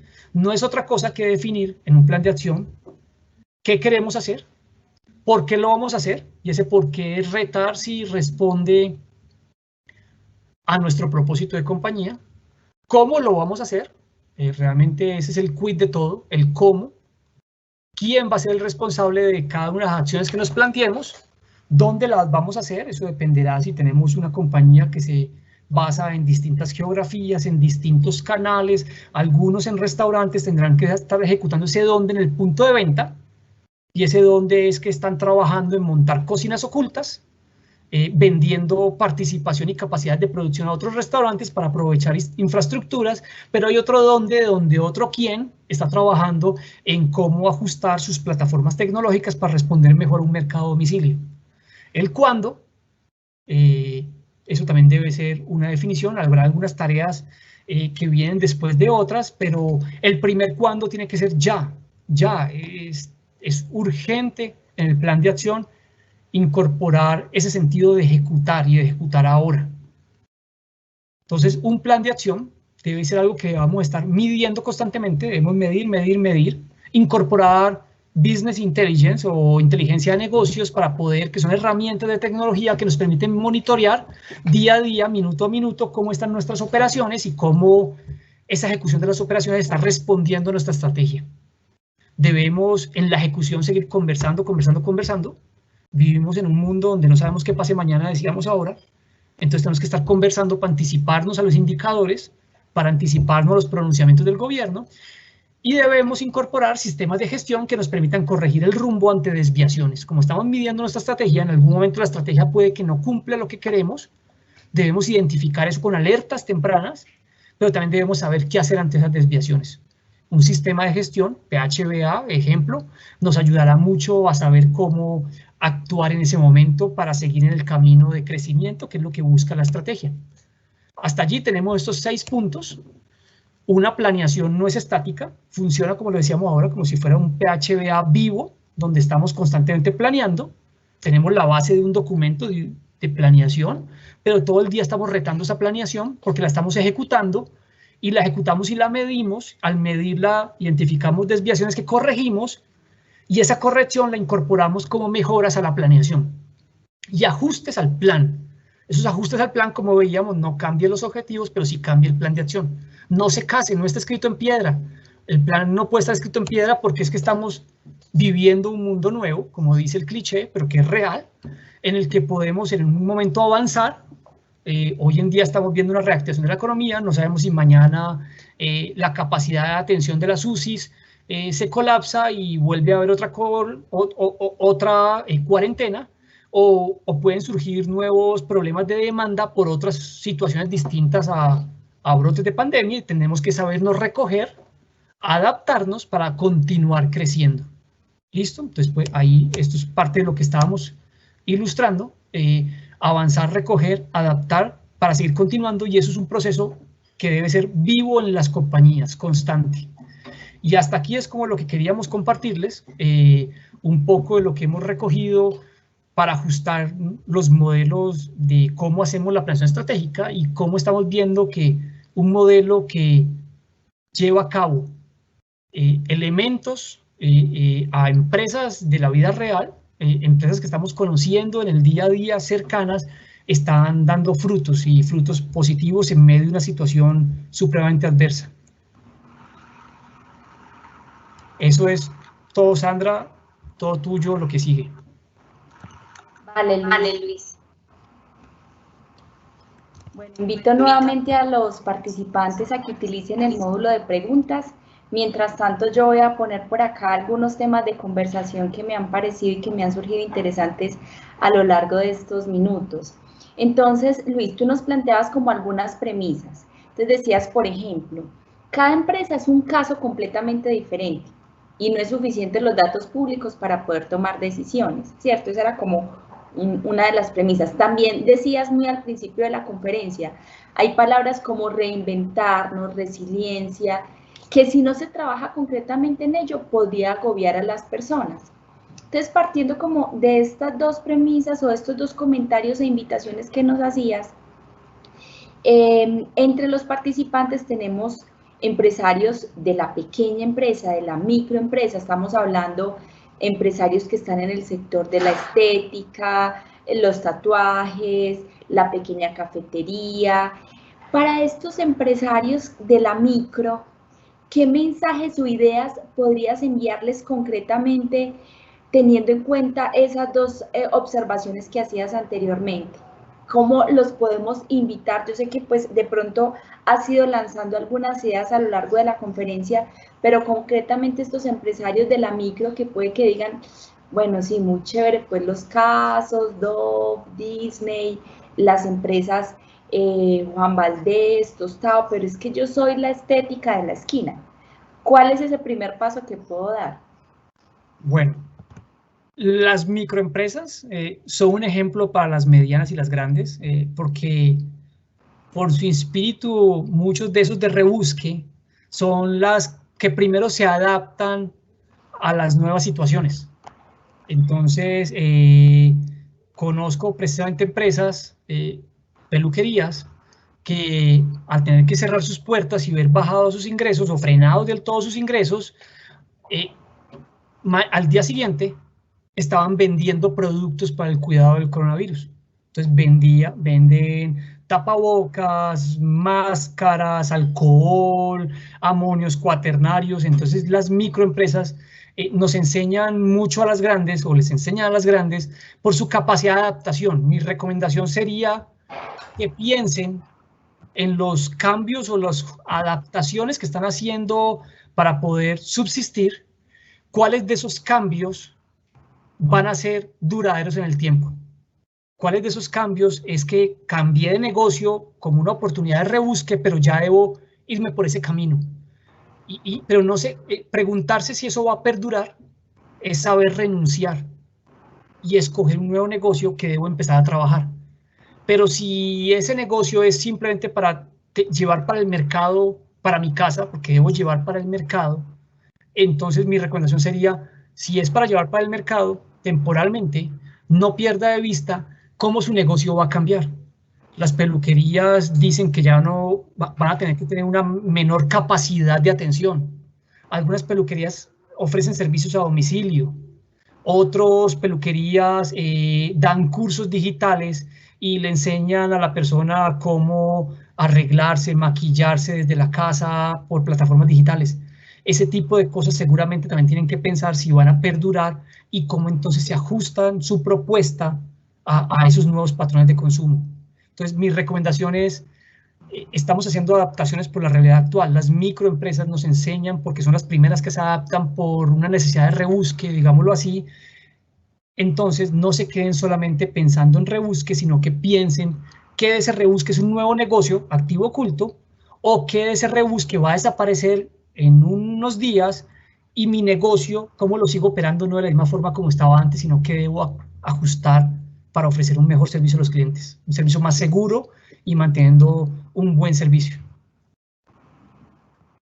Mira, Luis, que con lo que estás compartiendo en estos momentos me hace retomar algo en lo que estaba pensando mientras hablabas de los negocios de oportunidad, que tú decías que no necesariamente son la estrategia de largo plazo, que creo que es por ahí donde estabas enfocando también un poco la respuesta anterior.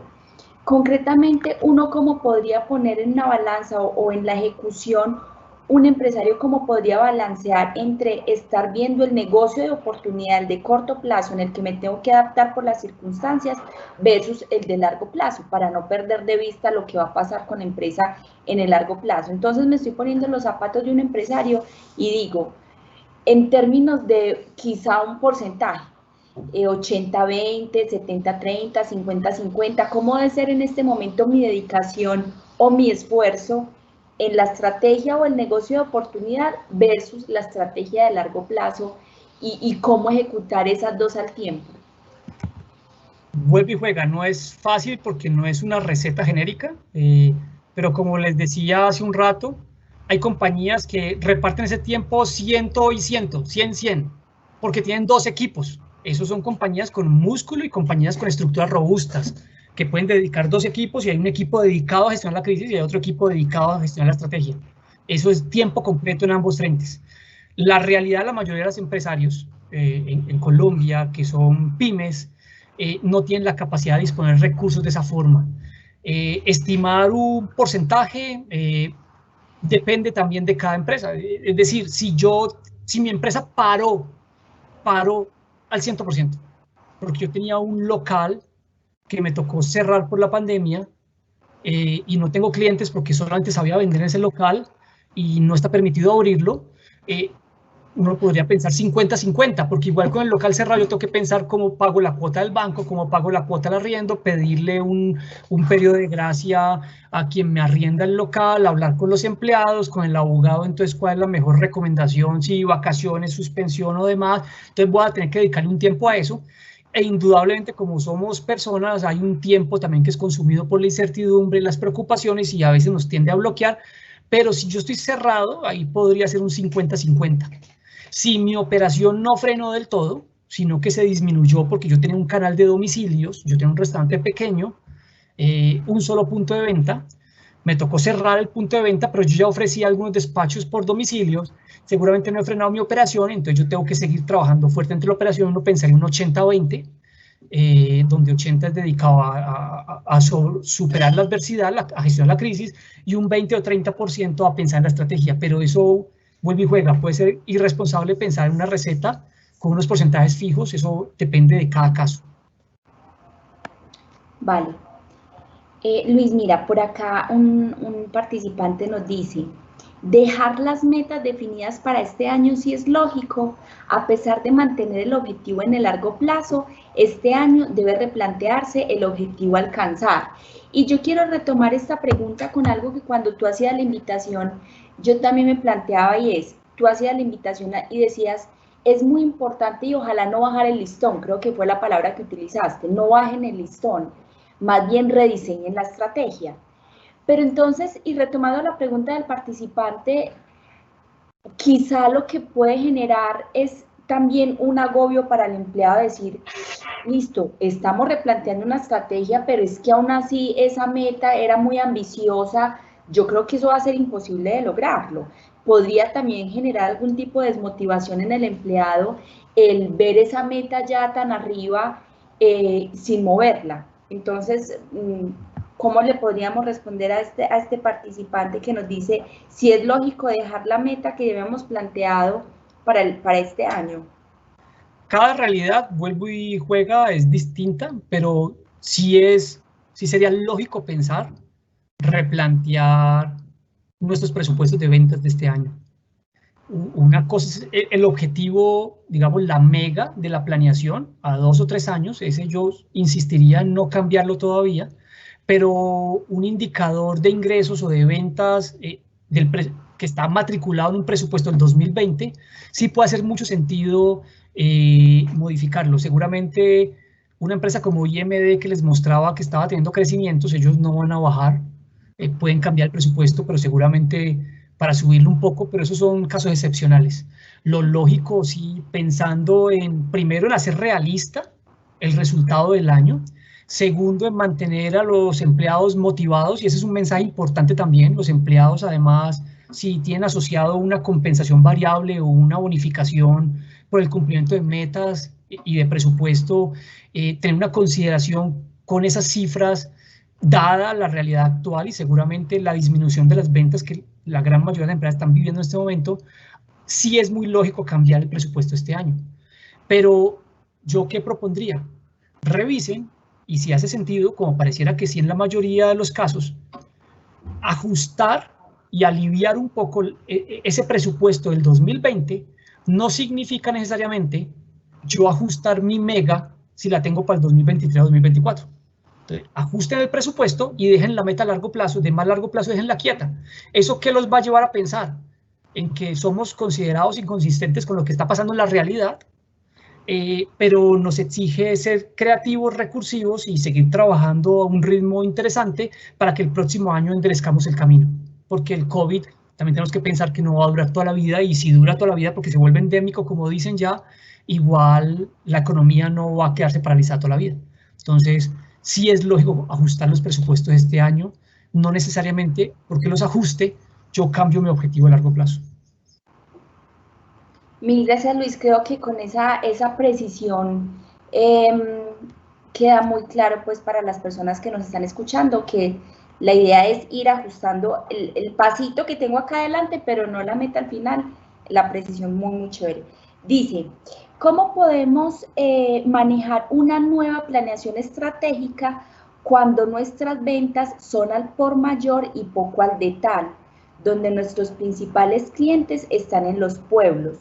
¿Cómo podemos analizar la tendencia de compra de los clientes, ya que la mayoría están en teletrabajo? Bueno, esta es una pregunta muy específica de una de nuestros participantes, pero ¿qué le podemos decir, Luisa, a ella? Lo decíamos en la presentación, si yo tengo un negocio que vende al por mayor, ¿entendí? Sí, Listo. al por mayor y poco al detalle. Entonces, es importante en la planeación entender qué le está pasando a ese mayorista que me compra, a ese distribuidor que me compra. No solamente yo conversar con ese mayorista, sino que en mis conversaciones con ese mayorista entender qué le está pasando al que a él sí le compra al de tal. Si mis clientes están en los pueblos, yo debo entender qué está pasando en esos pueblos. Y seguramente parto de información genérica, pero no me quedo solamente en esa información genérica, sino que debo colaborar con mi distribuidor. Si mi distribuidor no tiene quien le compre, él no me va a comprar a mí, pero mi distribuidor no va a querer quebrarse. Entonces yo tengo que juntarme con mi distribuidor para entender muy bien y que hagamos estrategias conjuntas donde cómo entendemos a sus clientes que están en los pueblos por teletrabajo, ese distribuidor, qué canales debería generar nuevos, ese servicio que le vendemos al por mayor a ese distribuidor es una necesidad básica para mis clientes en los pueblos. Si es una necesidad básica, así estén en la casa, van a tener que seguirlo consumiendo. Entonces lo que debemos adaptar es nuestros canales de distribución. Y si el canal de distribución de mi mayorista, de mi cliente directo, de eso depende, que me siga comprando a mí y eso sí me afecta a mi demanda, yo debo implementar un modelo de colaboración donde juntos construimos ese canal de distribución. Así yo le siga vendiendo al por mayor a él, pero me interesa que él sepa vender por otros canales a esta persona que está en su casa, en su pueblo. Entonces yo me debo juntar con él, entender esos patrones de consumo y cómo hacemos una estrategia para que mi producto a través de ese mayorista llegue al cliente de mi cliente y así yo reactivo mi economía. Es una respuesta aún genérica, pero sin conocer los detalles del negocio, creo que ese es un camino. Vale. Nos hacen una pregunta que, pues, desde mi punto de vista es parte de lo que hemos estado conversando durante todos estos minutos. Sin embargo, quiero planteártela, Luis, pensando en que quizá algunos empresarios se conectaron un poco tarde y que sea la oportunidad como para retomar 3 o 4 elementos básicos de todo lo que nos has compartido hoy. Él dice, se llama Alexander, dice, con lo incierto del mercado actual, ¿se debe aplazar el ejercicio de planeación estratégica para cuando pase la crisis o hacerlas en medio de las condiciones de tantos supuestos? Y otro de los participantes le responde, dice, hay que realizar planeación por escenarios. Insisto, creo que es de lo que hemos estado hablando todo el tiempo, pero quizá para retomar ahí 3 o 4 elementos que volvamos a reforzar para quienes quizás se conectaron un poco tarde a la conferencia. Es una muy buena recomendación la que da el participante. Planear por escenarios es lo que se recomienda, porque nadie tiene una sola verdad, entonces hay que saber cómo movernos en distintas posibilidades, pero indudablemente no hay que esperar para planear. Cuando decidamos planear, seguramente ya no tenemos empresa, o seguramente vamos a ir muy lentos en el mercado. Entonces, el momento para planear en este momento. Claro, hay muchos supuestos, hay mucha incertidumbre y eso nos exige adentrarnos más a entender esa realidad de nuestra compañía. Y cuando yo entiendo esa realidad de mi compañía, puedo proyectar. Pero como mi grado de asertividad en la proyección puede estar muy disminuido por la incertidumbre, hacerlo por escenarios, como sugiere el participante, es una buena recomendación. Luis, en ese ejercicio de planeación en medio de esta incertidumbre, parte de lo que planteabas durante la conferencia es involucre personas, involucre equipo, converse, no se quede usted solo como empresario, como gerente, haciendo esa planeación. Me pareció muy interesante esa invitación, sin embargo me surgió una duda, porque parte de lo que decías también es, hable con personas que usted antes no había hablado, hable también con clientes, con proveedores, con empleados, pero actualmente tenemos unas restricciones de movilidad, de cercanía, de mantener distancias y demás.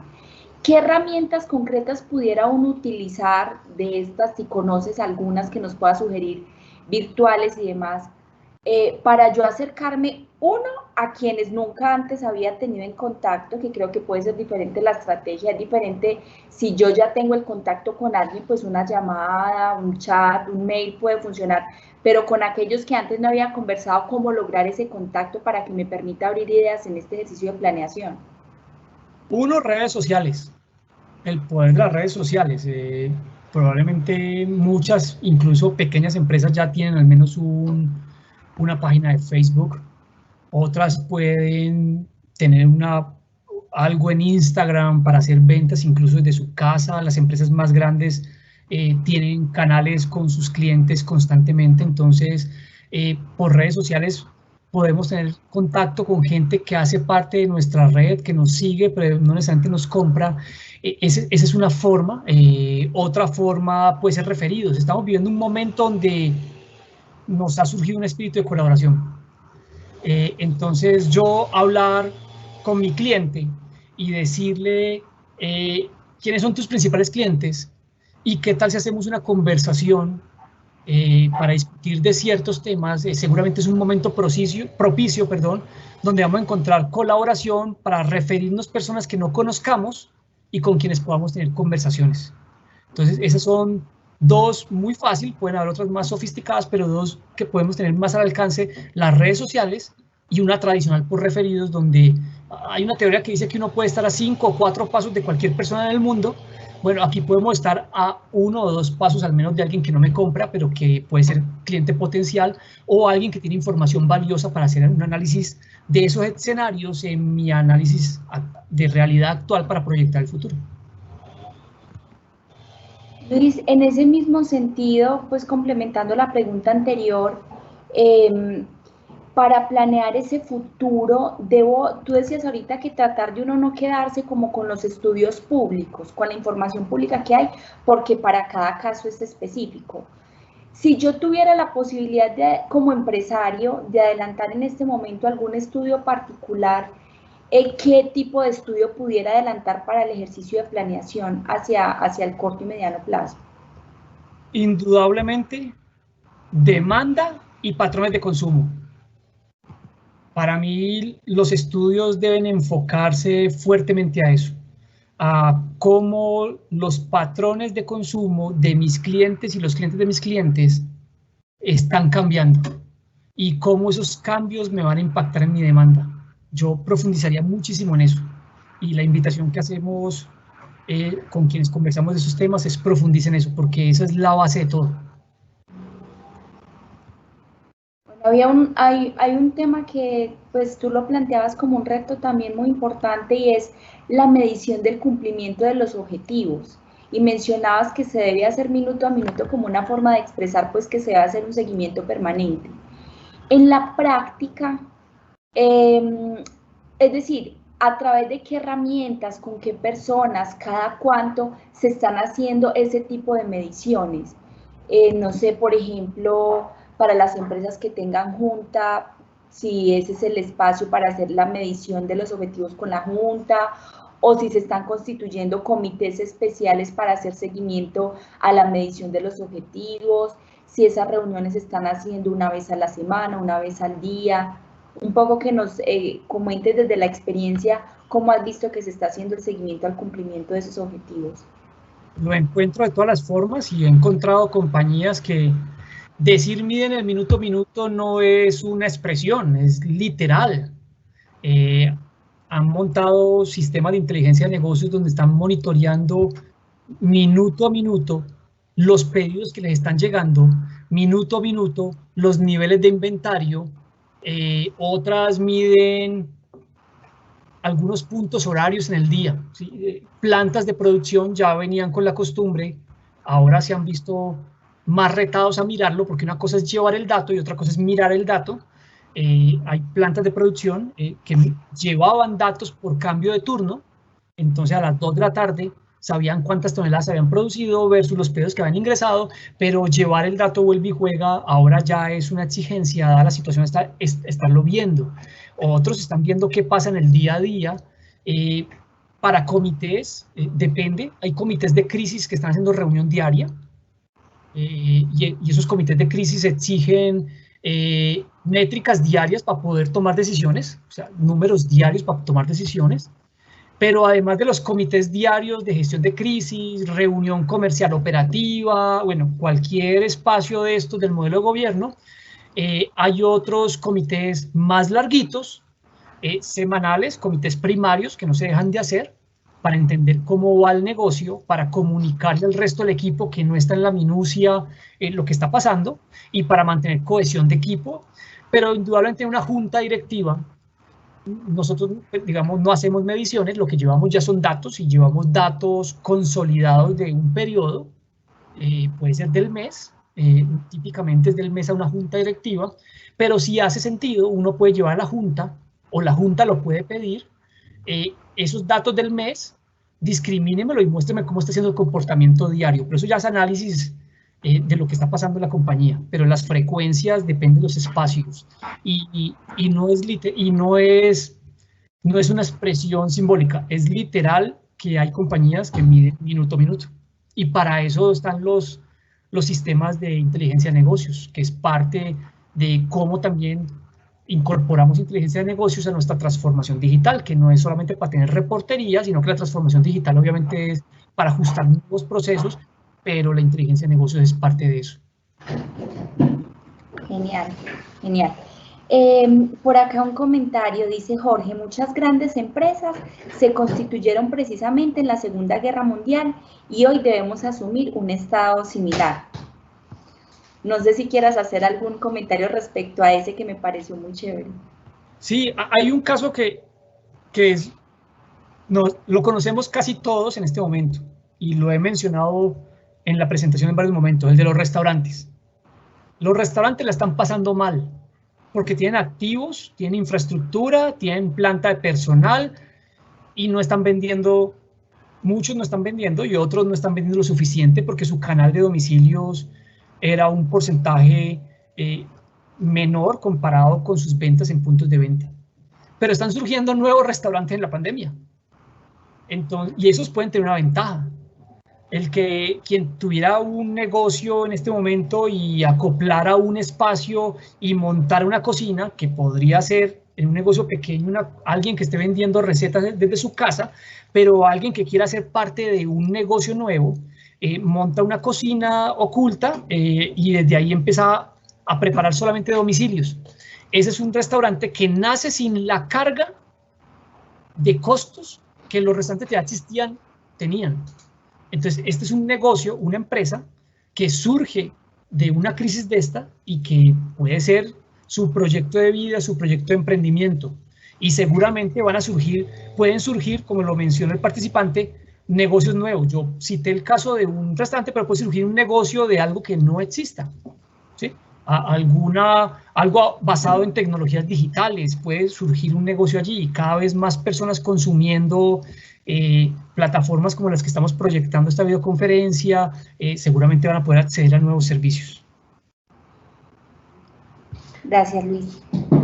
Dice Carlos, interesante las alternativas, pero ¿cómo puede ser la estrategia para empresas de servicios con actividades que se enfocan en procesos más cercanos a sus públicos? Él no nos puso el caso concreto, pero me parece entender que es aquel tipo de servicio en el que necesariamente debo tener un contacto personal con el otro para poder prestarse el servicio como tal. Sí, nuevamente es un tema de revisar especificidades y entiendo que hay sectores que realmente son muy complejos. Si yo tengo un hotel y tuve que cerrar el hotel derivado de esto, ¿qué hago? ¿Cómo ofrezco un servicio virtual de alojamiento? Es muy difícil, pero hay gente sacando cosas muy innovadoras. Cito el caso de los museos. Los museos es una empresa de servicios que depende de que la gente vaya al museo, ¿sí? Y los museos ahora están sacando tours virtuales y muchos no cobran. Es una forma de mantener cercanía con el cliente, pero nosotros pudiéramos ir a un museo en este momento si quisiéramos, virtualmente. O sea, hay esquemas y depende del tipo de negocio, depende del sector, seguramente es más fácil encontrar esos esquemas o esas posibilidades de mantener ese contacto con los clientes y en algunos casos ese contacto monetizando o facturando servicios. En otros es más difícil, pero seguramente entendiendo cada negocio es más fácil desde adentro, ¿sí? Que entendiendo la particularidad. Pero algo que yo recomendaría, independientemente del negocio, es volver al propósito. Y una empresa de servicios, si tiene un propósito claramente definido y ese propósito no es tener 4 paredes con un proceso y seguramente ahí está centrado toda su estructura de negocio, y es muy fácil decirlo, más difícil hacerlo, es cambiar esa estructura a otro tipo de negocio, pero es parte del ejercicio de planear. Yo aguanto el chaparrón si no puedo abrir, o gestiono la crisis si encuentro una manera creativa, innovadora de mantener contacto con los clientes, pero en paralelo me pego mi propósito, y mi propósito se conecta con qué necesidades del mercado actualmente dada la pandemia y cómo puedo empezar a derivar nuevos negocios que no solamente me ayuden a salir adelante ahora, sino que a futuro me blinden de nuevas situaciones como estas, porque es como diversificar un poco el negocio, poner los huevos también en distintas canastas, amarrado todas esas canastas al propósito de la compañía, también puede ser una buena recomendación.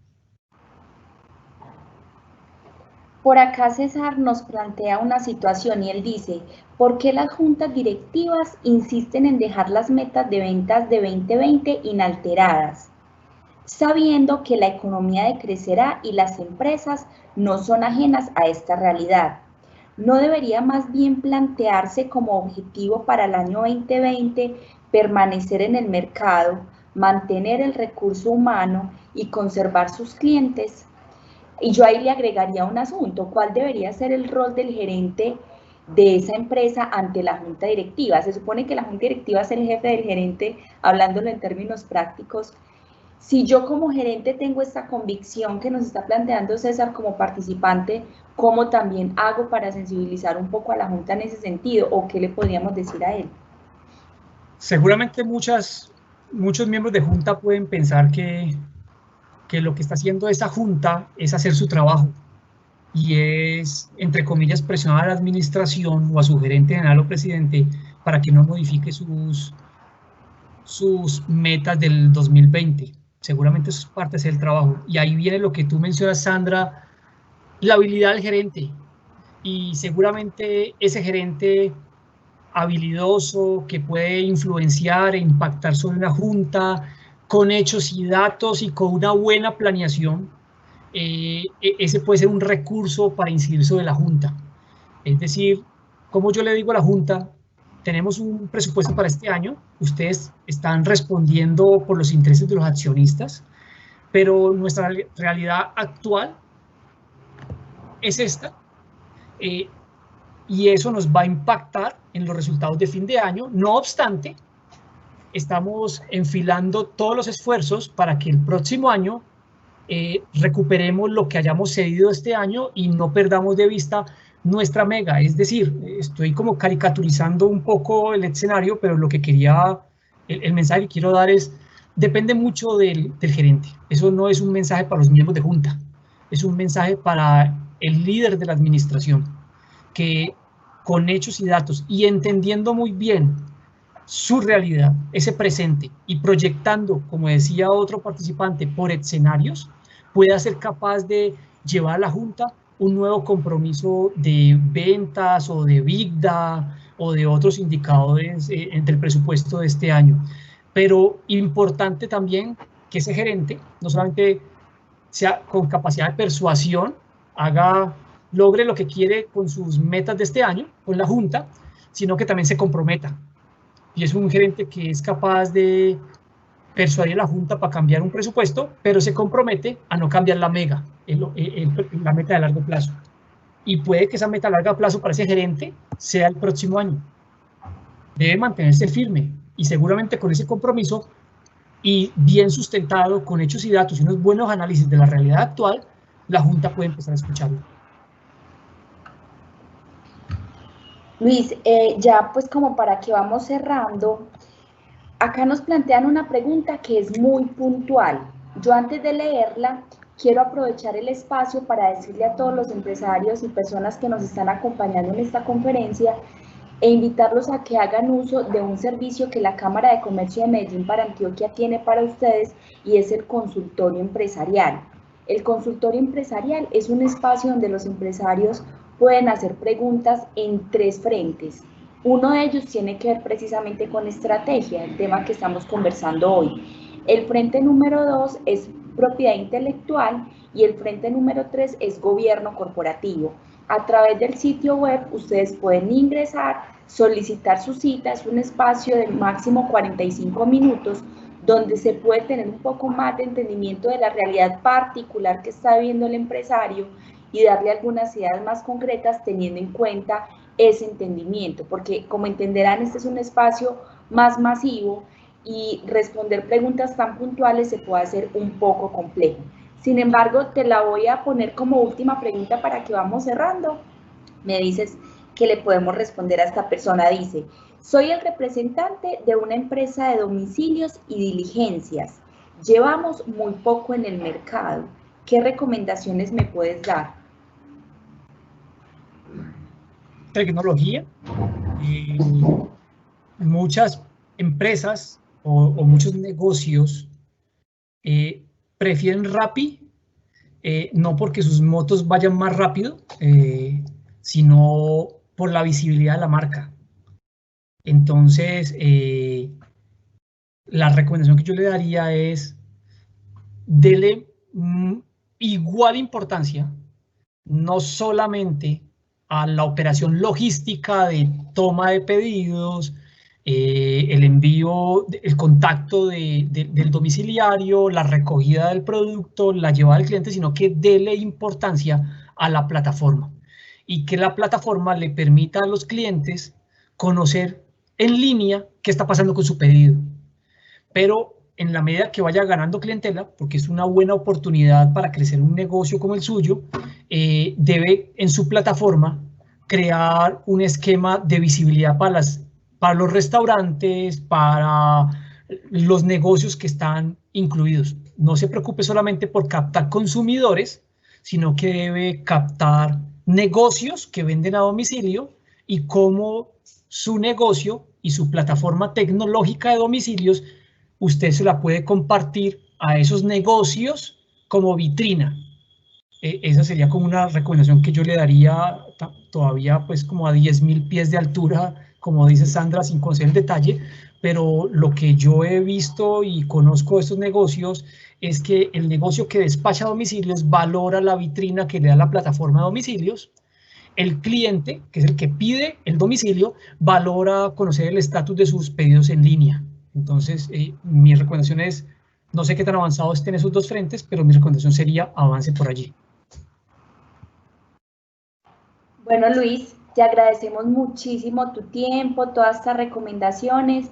A los empresarios esperamos le hayan servido todo este tipo de tips y sugerencias que se han compartido a lo largo de la charla. Agradecemos nuevamente a Complementos Humanos y Caris por apoyar este espacio de formación. Les reitero la invitación a que hagan uso del consultorio, donde podrán ahondar en temas puntuales si es el interés en asuntos de estrategia, propiedad intelectual o gobierno corporativo. Les deseamos un muy feliz resto de día y muchas gracias por habernos acompañado en este espacio. Bueno, ahí les dejamos también la agenda de nuestros próximos eventos. Tenemos permanentemente charlas de interés para todos ustedes, así que los invitamos a que sigan revisando nuestra agenda y se inscriban y participen en ella.